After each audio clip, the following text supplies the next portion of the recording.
Welcome to the Success Pick and Mix podcast. I'm your host, Nicky Raby, a professional pick and mixer. I'm a personal brand coach, a speaker, an actor, a creator, and a podcaster. I'm on a mission to help you find and create your version of success. Your pick and mix of life and business on your terms. A blend that complements your personality, your goals, and your circumstances. Since 2018, I've been sharing interviews and mini episodes to help you unlock your next step, to make it real and make it happen. Round here, we dream big. We go for the ideal version. We talk about money and make moves our future selves would be proud of. This podcast is free and available for you whenever you need it. So do rate, review, and subscribe for new episodes. If you want to go deeper with my support, check out my freebies house and unlock the rooms you choose. nickyraby.com/freebies house. I also have workshops, programs, and one-on-one bespoke offerings. For prices and availability, go to nickyraby.com. Thank you, as always, for spending some time with me and my guests. Now, on to today's episode. Today's episode, I'm talking to Kate Greenhalgh, who is a wife, a mum, and the owner of A Year of Dates. She set up A Year of Dates 2 years ago after her husband made her a date jar for Christmas. And since then, in less than 2 years, she sold over 3,000 of the original date boxes and jars and added products to celebrate milestone birthdays and all kinds of good stuff. I wanted to talk to Kate today because she has achieved so much in so little time and really created a fantastic brand. And I know for some of us sitting at home, I've been in this position so many times where I felt like everyone was so much further along than me. People were talking about their success over 10, 15, 20 years, 25 years time. And sometimes there have been moments when I've been right at the beginning of my journey and been really frustrated, will I ever get there? So hopefully this will give you hope today that actually when you put your mind to it and when you sort of get clear on where you're going and what you're doing, you can make huge progress in a short amount of time. As always, come to Instagram at Nicky Raby and join in the conversation, or follow my website, nickyraby.com/podcast. We're well on the way to 1 million plays. Thank you so much for listening. Please rate, review, subscribe, all that good stuff. I would really love it. And I hope you enjoy the episode. Kate, welcome to the podcast. Hi, Nikki. Nice to speak to you. And you. So let's start with you. What do you do? Okay, well, I run a business called A Year of Dates, which has been going for 2 years now. Essentially, we sell date jars and date boxes. So there's 52 envelopes in a box, and the idea is you open one a week and do what the card tells you. That's certainly where the business started from, but it's growing rapidly and we're expanding all the time. It's amazing. And wasn't it your husband's idea? Didn't he do some, enormous love gesture for you back in 2014? I'm so impressed that he did that. Yeah, he's one of those people that just gets present buying right, and it's so difficult to buy for himself. But back in Christmas 2014, he presented me with a date jar that he'd made himself. So it was filled with white envelopes, and the idea again with that was, I think he'd even written a poem to go with it or something equally annoying. This is all pre-children, obviously, because now you've got all those spare hours. That's his other story, because we actually found out I was pregnant 4 weeks after he'd given me the date jar. So he does like to tell people that he feels that is responsible. I love that moment. She was so in love with me that we then produced a child. Oh, that's brilliant. He tells people that when I'm doing my sales pitch at a craft market or something, and I'm thinking, why this isn't probably the angle we want to go with on this sale, thank you. And then people are so sort of looking at you wow, we feel like we really know you as a couple. Exactly, far too much information. Yeah, quite. So he set up this date jar. He still to this day claims that he came up with the idea entirely by himself, but I think he must have seen it somewhere to have got the idea. He filled it full of ideas. They were quite simple. Some of them were quite simple things. a night with no technology. Kate cooks John a candlelit dinner. Kate makes John breakfast in bed. Apparently, I mean, we're still working our way through it. Apparently, there's ones in there where John makes the candlelit dinner and John makes the breakfast in bed, but they're yet to appear. Right, so interesting. Nice one, John. I like this. Yeah, exactly. Well, a lot of friends, people would say, "Oh, what are you up to the weekend?" And I'd end up telling them that we were going to play bingo or going on a random day out somewhere that the cards had told us to do, and everyone just loved the idea and was really kind of into it, but always said, "Oh, I wouldn't have the time, or I haven't got the ideas to come up with them. Haven't got the ideas to put in there, so I wouldn't know what to do." And that's kind of where the idea came from, really. And then you suddenly get into that zone of like, don't worry, because my brand new business is about to launch and we will do everything for you. Well, it was a couple of years later and I'd actually been on maternity leave, and my job in Manchester wasn't going to work for commuting. My husband worked away a lot. And the whole childcare situation just wasn't going to work. So we knew I wasn't going to go back to that. And I was desperately trying to find something else that I could do that meant I didn't have to just go and get some random job somewhere or do something I didn't want to do. So it was a bit of a light bulb moment, really. That's brilliant. And did you know that you had entrepreneurial chops in you, as it were? Did you know that that could be a possibility? Had you sort of played around with other business ideas in your head? Yeah, very briefly. I wouldn't say I thought I could be an entrepreneur at all. I never imagined that I'd be working for myself. But I had toyed with the idea of setting up like wedding stationery designing, because my background was in graphic design and I'd moved over to become more of an account manager in design agencies. So I kind of had some of the skills, and I'd done some designs for friends. I'd done all our own wedding invitations and all the bits and pieces that went with that. So John actually, we invested in a laptop for me, and he said, I want you to, if you're going to do this, let's make it work. And we set up a website for designing invitations, and I had flyers made and took them to the local bridal shops, and then that never went anywhere. It was it got parked very quickly, let's say. But I always look back on these things of never being wasted. Like, I've tried to do these interview series before on various platforms, and it's just not quite ever been the right formula or the right, I'd start it and then I'd be like, I'd lose momentum or whatever. But actually I feel like it's kind of all led to this moment of now building a podcast, and this feels really easy. And I think once you do find your thing, it just becomes, you sort of know it because there's that sort of flow to it.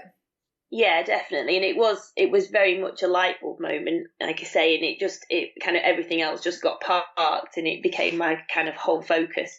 And I had no idea how I was going to sell them or anything like that. I mean, I was very lucky as well, because John, in his irritating gift buying fashion, had also bought me the domain name ayearofdates.co.uk when we started, because I wanted to write a blog about my dates, about the dates that we'd been on and all the experiences, just for my own. I wanted to write a blog, really, and it suddenly all fitted together. And he actually, I think the first date I pulled out of the jar was buy each other a £10 gift.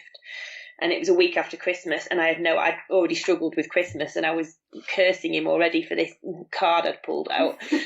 And he actually bought me the domain name with the £10 gift, so that we had ayearofdates.co.uk. So it did all just feel like it fitted together quite nicely. And he works in IT, so he was able to help me build a website and make it e-commerce so people could buy things through it. And yeah, it did all feel like it all clicked into place quite quickly. I still had no idea what I was doing though.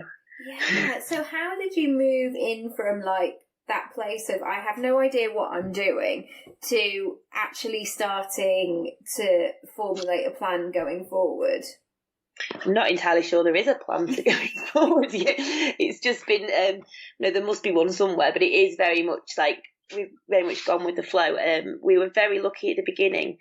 Within a few weeks of starting up, I heard through a friend about Not on the High Street doing a pitch-up session in Manchester, which I managed to get a space on, and I took my ideas along to them, and they joined me up there. And then as a partner, which just gave me a massive boost because it just opened up this huge market to me that I would never have had any access to before. So yeah, and it's just that kind of pat on the back of like, yes, this works, great, okay, yeah, other people apart from my friends and family who love me believe in it.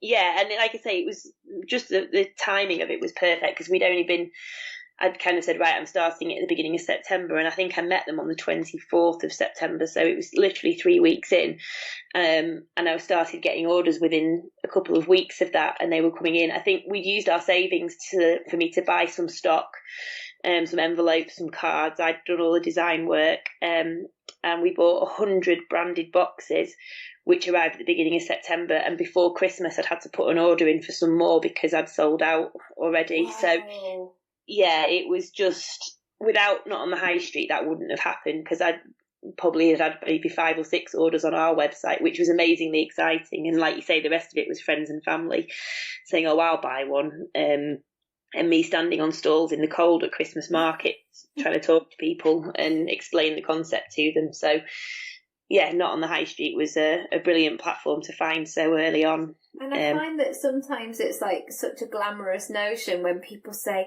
oh, I opened my own cafe, or I created a healthy food business.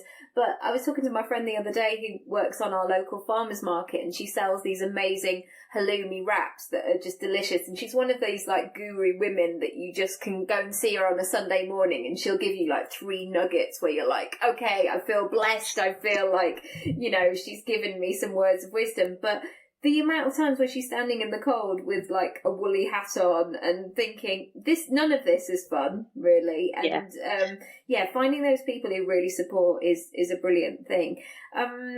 How did it feel when you first started to sell and the sales were coming in?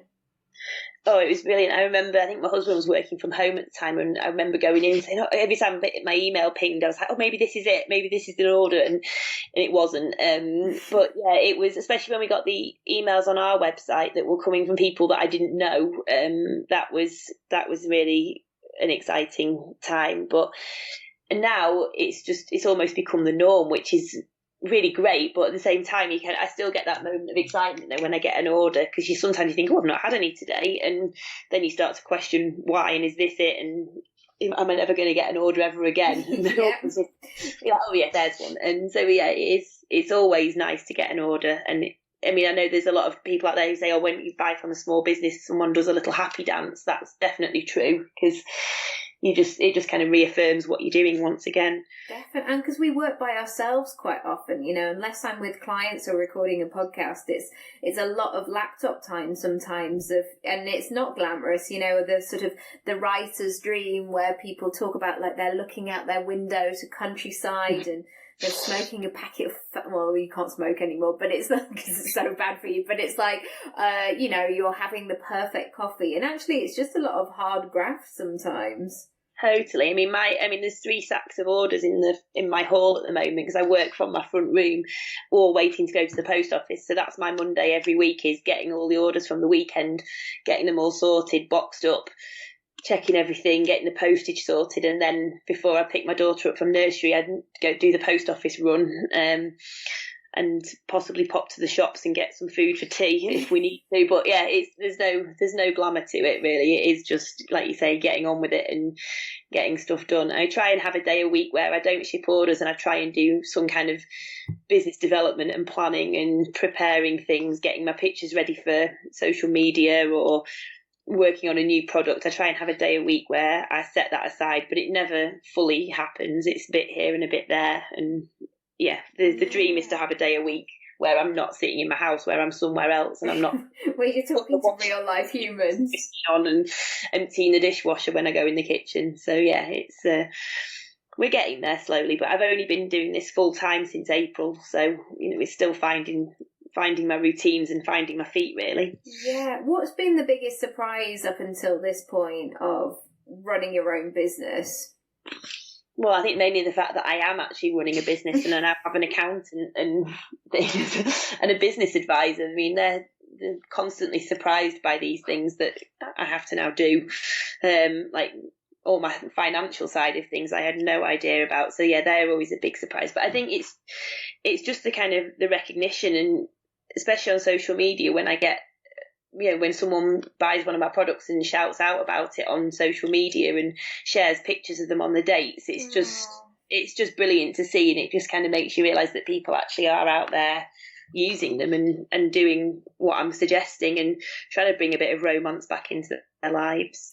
Yeah, let's talk about romance and relationship. It doesn't come up very often on the podcast, but I think it's really important to be aware of that, especially as a business owner, because sometimes, like when I did my coach training back in 2012 into 2013, I basically had a year of getting up at 5 every morning. I was working full time, covering somebody's maternity leave. I'd come home, I'd do the things, I'd work every weekend. And basically, I mean, Matt saw me occasionally as I went past to the bathroom, but I wasn't able to dedicate a lot of time to our relationship in that moment. And it felt so sad almost that I had to choose that. So I think, especially, I mean, we've been together 11 years, and you have to really make sure that you have time together, especially when you have children as well. Absolutely. I mean, it's something that I need to practice a lot more of what I preach, because I think because of the stage we're at with the business, where it is growing so rapidly and taking up all my time, that we're the same. John will get home from work in the evening, we'll have tea, we'll get Phoebe to bed, and then more often than not, he's got work to do. Or if he says he hasn't got work to do, I will find him some work to do on the website, because there'll be some product that I want to add that I'm not quite sure how to do it, and I'll find some little IT challenge that I need help with to make him solve. Yeah. Oh, you've got 5 minutes. Brilliant. I've got this list of problems that you need to deal for me to make things work better. So yeah, Matt always gets worried when I'm like putting the kettle on and he hasn't really asked for a cup of tea. I'm like, yeah, no, it is because there are things to do. Yeah, honest. I'm not just trying to bribe you with things. No, but in the evenings I will go and sit in John's office with him with my laptop and try and answer emails. That's about the time we spend together at the moment. And I try not to do too many stalls and markets, because that takes up your weekend time. Then that is family time. So we try and switch off on a weekend, but most of our dates happen at home. We'll put a film on or actually sit down and have dinner together, which might not sound much like a date, but you have to make that. It's making that time for each other. And one of the things that the cards that I make do is a lot of them can be done at home. It's like date night doesn't have to be a big expensive meal where you've got dressed up and spent loads of money. It can be lighting some candles and having a nice dinner together, or just putting your phone down for an hour and actually talking to each other, rather than scrolling through Instagram and disappearing down the rabbit hole. And being involved in other people's lives when actually your own life is playing out in front of you, and you sort of just need to concentrate on that a little bit as well. Exactly. And I mean, we try and go out. Sometimes we go out for dinner and Phoebe will come with us, and I mean, she's 3, so it's not exactly romantic, but it's the way it's joking. Not like taking a kid out for a meal. It's not relaxing and romantic. No way. I know, but at least it gets us out of the house, and we do spend a bit of time together. I mean, we're going to an award ceremony next week, so with that, I'm counting that as a date night because we've got a babysitter booked. But and we get to dress up and go out and drink wine, so I'm totally counting that as a date night. Yes. But we don't do it as often as we should. But like I say, it's mainly doing things at home and just trying to break out of our constant working and being parents routine, really. And it is difficult, but you have to try and make the effort. And if the cards can give people that kind of the ideas, then it just makes it a bit easy, because we find we'll say, oh, what should we do tonight? Or we used to say, what should we do tonight? And then it'd be 9 o'clock before we'd actually decided what we were going to do, and then it was too late to do anything. So it's kind of about just having that decision made for you and making life a bit easier. Yeah, and I feel like if I can get those foundations of things being relaxed and pretty stress-free at home, or like just living a bit more simply rather than trying to cram all these things into your day, it's like I guess sometimes as well, before you have a child, there's all these things of you would have just thought, I mean, we live in London, but so I would have never have thought twice about, yeah, sure, your party's in South London, it'll take me an hour and 20 minutes to get there, no worries, we're there, we're coming. And now there's so many other sort of balls in the air that you have to throw, and certainly as well if you're running your own business, that to-do list never stops. Definitely. And I mean, I finish work at 4 when I pick my daughter up, and then there's always stuff I need to do in the evenings that I've not had time to do before that. So there is always work to do. And yeah, it's just kind of having to say, well, can it actually wait till tomorrow? And let's, not just eat our tea on the run and get back to work. Let's actually just kind of sit down and eat it properly. And it can wait a little bit, and it might mean that we work for half an hour later on, but let's just do it now while we've got this opportunity. And we do try a couple of nights a week to not do work, and it might mean that we end up going to bed at 9 o'clock because we're both exhausted, but we haven't actually done any work. So it's about balance, and like you say, it won't be like this forever. It's a new business, it's going well, and we've got to kind of keep up the momentum, but hopefully we'll get, as we get into new routines and get used to doing things, it'll all change, and we'll have that more time together. And you'll be on a private island supping some, delicious cocktail before you know it. Absolutely. I wanted to talk about like outsourcing that you mentioned, and how you've sort of done that, even when you're a perfectionist. How have you being able to put yourself in the mindset of going, look, I know it's tempting for me to do this because it's my business, it's my thing, but actually I know that it's going to be much better if somebody else comes on board with it? It's been really, really difficult, and it's something I'm still struggling with, really. About this time last year, probably a bit earlier in the summer, John said to me, look, you can't be stuffing all these envelopes yourself. I mean, there's 52 cards per set because there's one a week, and I was maybe getting 5 or 6 orders a day, so that's a lot. That was taking up all my time, and we were having family members come round in the evening. I mean, my very first Valentine's Day that I did, I think I got 250 orders in a week, and it was amazing, but the orders just kept coming in. I told Not on the High Street, because I was in their promotion, that I could maybe do 6 or 7 a day, and I got 76 in one day. I'm just thinking of all the paper cuts. Yeah, and literally my in-laws, my brother-in-law, my sister-in-law were all coming round in the evenings and stuffing envelopes, and I was being such a perfectionist that none of them would seal them because they were all gummed as well, so we had a sponge system, and no one would seal them because if you put too much water on, they all stuck together, and nobody would touch them because they were scared that I was just going to go off the rails, I think. So I was literally doing every single set because no one else would do it, and then John said to me, you need to, someone else could do this. And I actually went to a fulfillment house, like this big warehouse type place, who have machines that stuff envelopes all day. And I sat for 20 minutes and explained to these 2 ladies how my cards went in the envelopes and what order they went in. And they were just looking at me. Did you feel like you're on The Apprentice? Yeah, they just looked at me as if I was completely mad, because I was going, these are the envelopes. And they were like, yeah, we work in a fulfillment house. We know.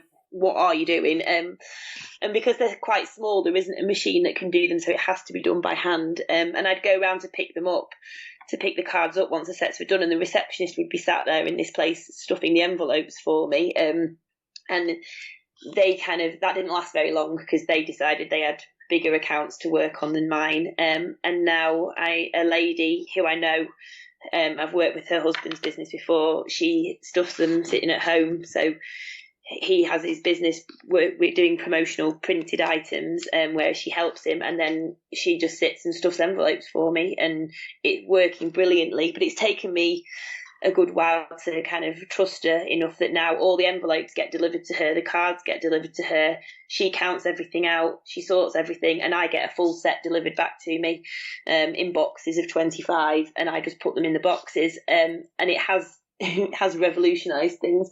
But it was John pushing me and saying you don't need to be doing this that made me do it.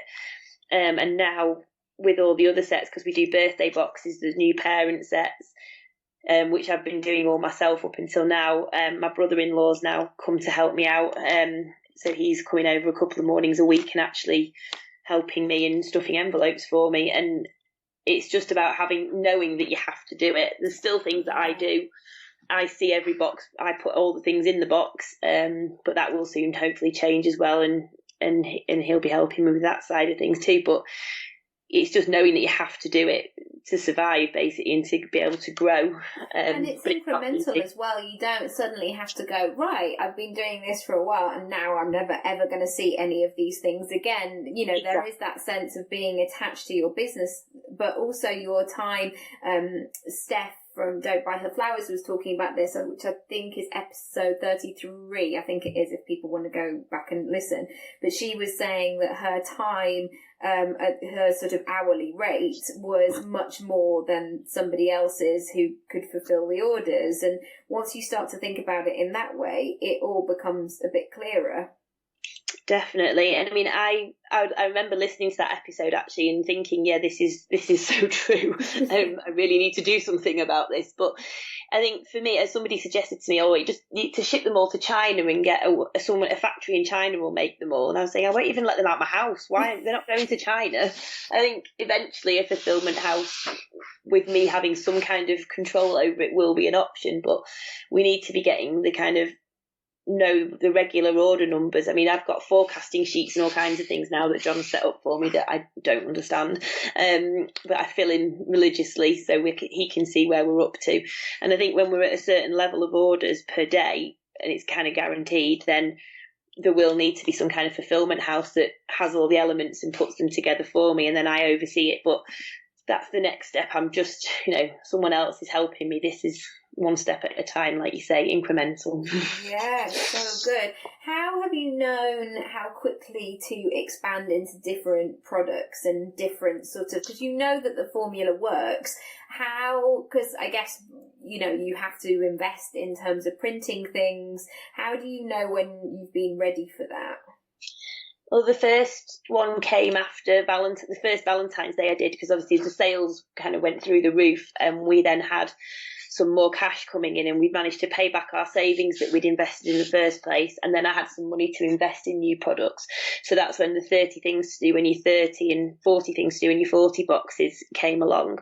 And now it's just kind of, I guess for me, it's kind of doing a couple a year just to keep things fresh and add new things and give people something new to talk about. Because I think there will always be couples who need date boxes, and there's always new couples forming and things like that. I'm not too worried about that. If there's any overlap, like, I bought this for this one, and this for my wife, and this for my friend.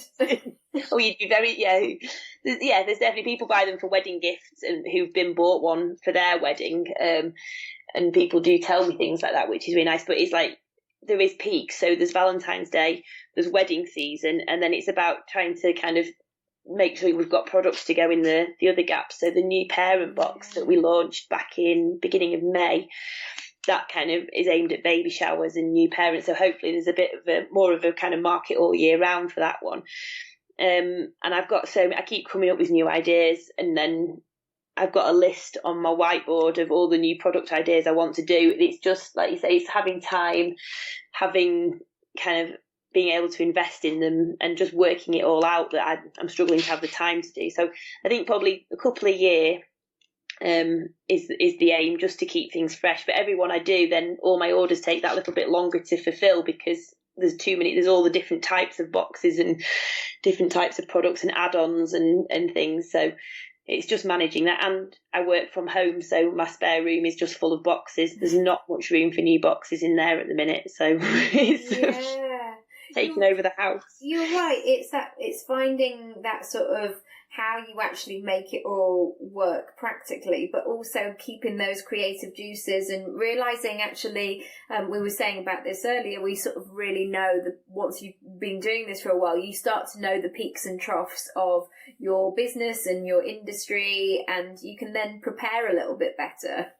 Definitely. I mean, last year I was very prepared for Valentine's Day, and then Christmas came along, and I hadn't prepared for Christmas because I was so busy thinking about Valentine's Day, and it became quite popular at Christmas, so that threw me. So this year I'm kind of getting prepared now for all of that. And then with the new parent box, that's going to be pushed for Mother's Day, which comes straight after Valentine's Day. So I'm already in kind of April where I can go and lie in a dark room somewhere and recover before Father's Day comes along. But you're right, like actually penciling that in as well, because, you know, we can be excited about all the orders, but also you've got to look after yourself too.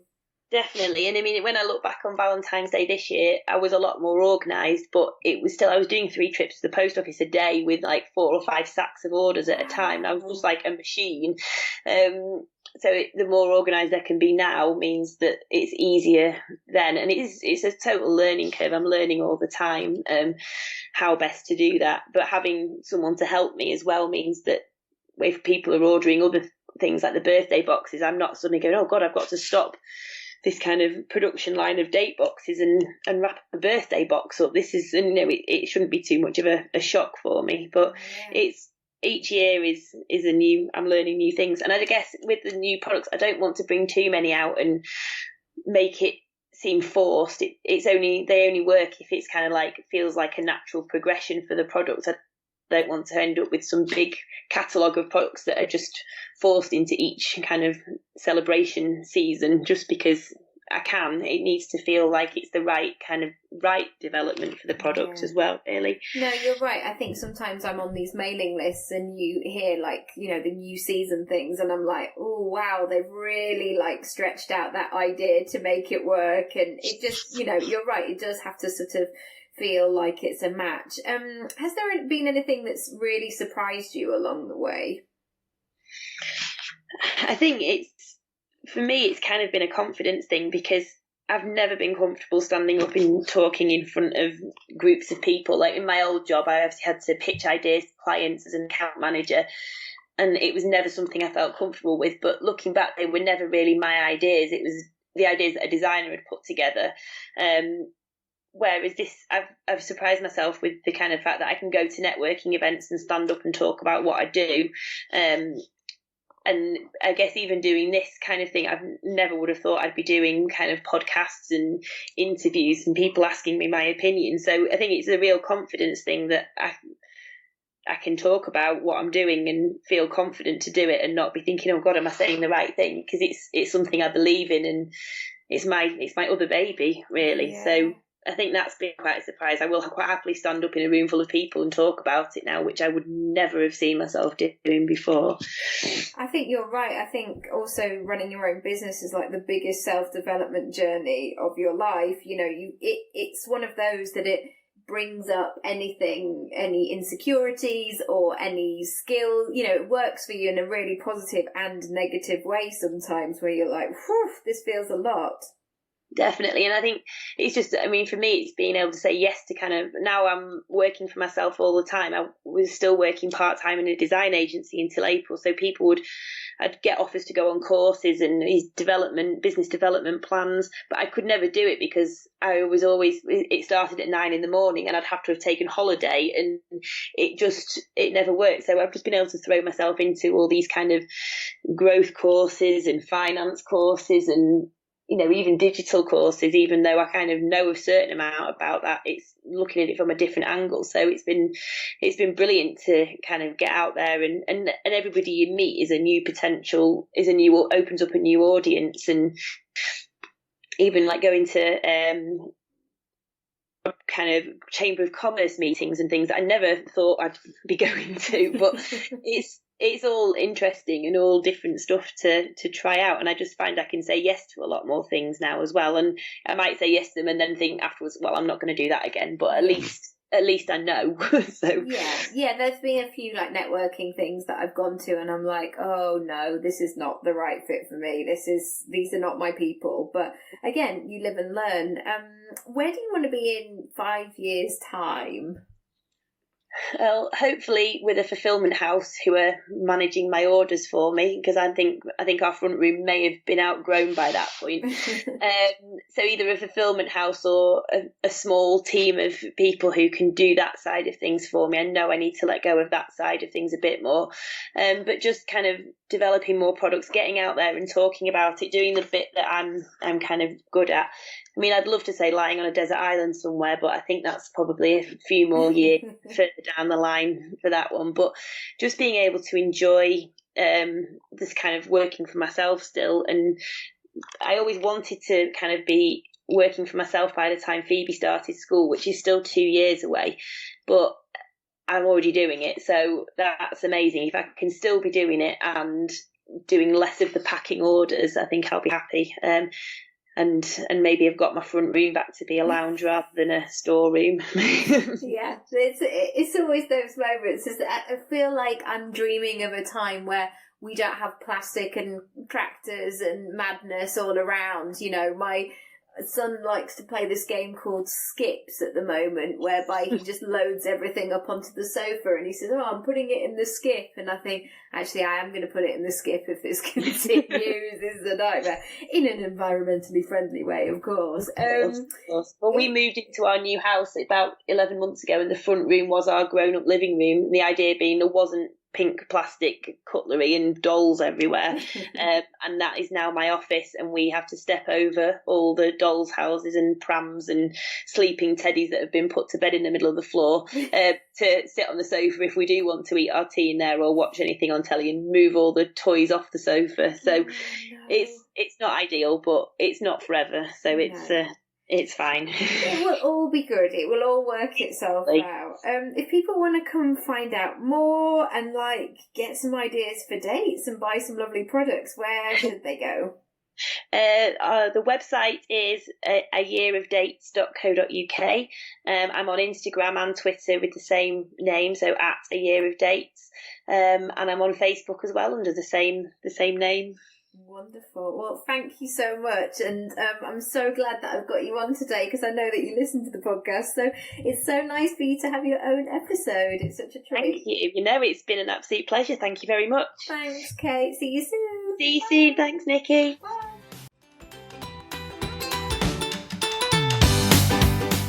Thanks so much for listening to today's episode. If you haven't already, feel free to rate, review and subscribe for all the brand new episodes. If you want to go deeper with my support, check out my freebies house and unlock the rooms you choose. nickyraby.com/freebies house. I also have workshops, programs and one-on-one bespoke offerings. For prices, availability or just to have a chat with me, go to nickyraby.com. Thank you, as always, for spending some time with me and my guests, and I'll see you next time.